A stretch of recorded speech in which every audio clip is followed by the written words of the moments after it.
KPFA started doing Grateful Dead fundraising marathons. The Dead were major supporters of KPFA and wanted to figure out a way to support the station, which is a enormously important Bay Area cultural resource. So KPFA broadcast the 1986 New Year's show from Henry J. Kaiser.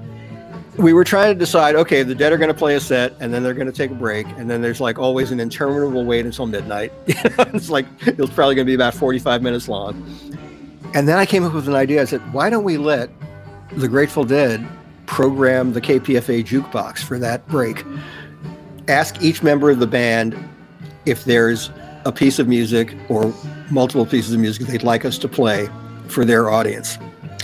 And I knew the answers would be really cool and really eclectic and really off the wall and very different from one another. And it was exactly what I hoped it would be. Whereas Bill Kreutzmann said, play anything by John Coltrane with Elvin Jones on it.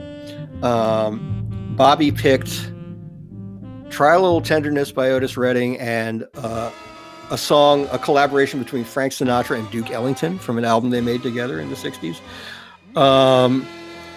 Mickey, of course, had some amazing piece of world music. I think it may have been from Papua New Guinea. I can't remember what Brent said. Jerry, I think, was deliberately trying to, he said a song by the gospel group called the Fairfield Four from Richmond, Virginia, called All Things Are Possible, which was a hard find. And I think he really wanted to trip me up because he said, and then there's this 17th century Italian Renaissance Christmas carol called Riu Riu Chiu. And I found them both. I got the single of All Things Are Possible at John Goddard's Village Music in Mill Valley, and I can't remember where I found Riu Riu Chiu, but I felt like I rose to the challenge on that one. Riu Riu Chiu, la guardare bella, io sguardo del lobo de nuestra cordera, io sguardo del lobo de nuestra cordera. And Phil Lesh said, well, the thing I'd want you to play is you won't be able to do it because it's an hour-long symphony by this obscure dead British composer named Havergal Brian. So he declined to name an alternative. But shortly after that New Year's, I got word to Phil Lesh saying, well, hey, anytime you want to come on KPFA and play that piece by Havergal Brian, I'm sure we could find time for you. And Phil, to my astonishment, said, well, instead of just doing that once, why don't we make a regular radio show out of it?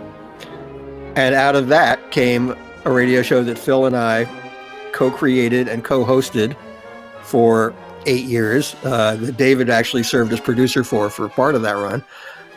Originally called Rex Radio, because it was based in the Rex Foundation's support of composers and improvisers of adventurous music.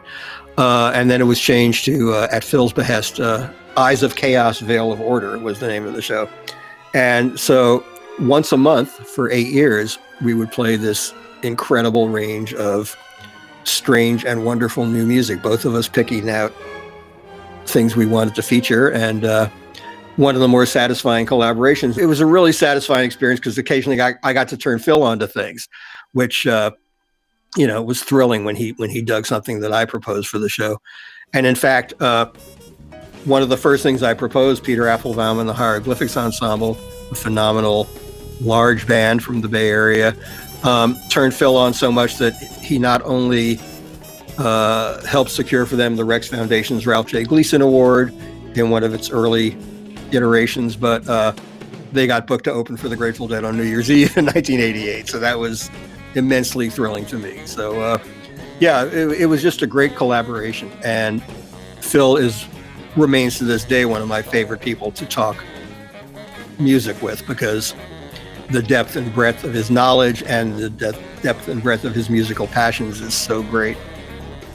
And that also was instrumental in deepening my connection to the Dead before I actually got hired by them, because I became a more familiar face. We started producing the show up at Front Street, and so that played a role in my actually getting hired by the band ultimately. But it was beyond that, it was just an incredibly satisfying experience to be talking music on that level with Phil and introducing people to that kind of music.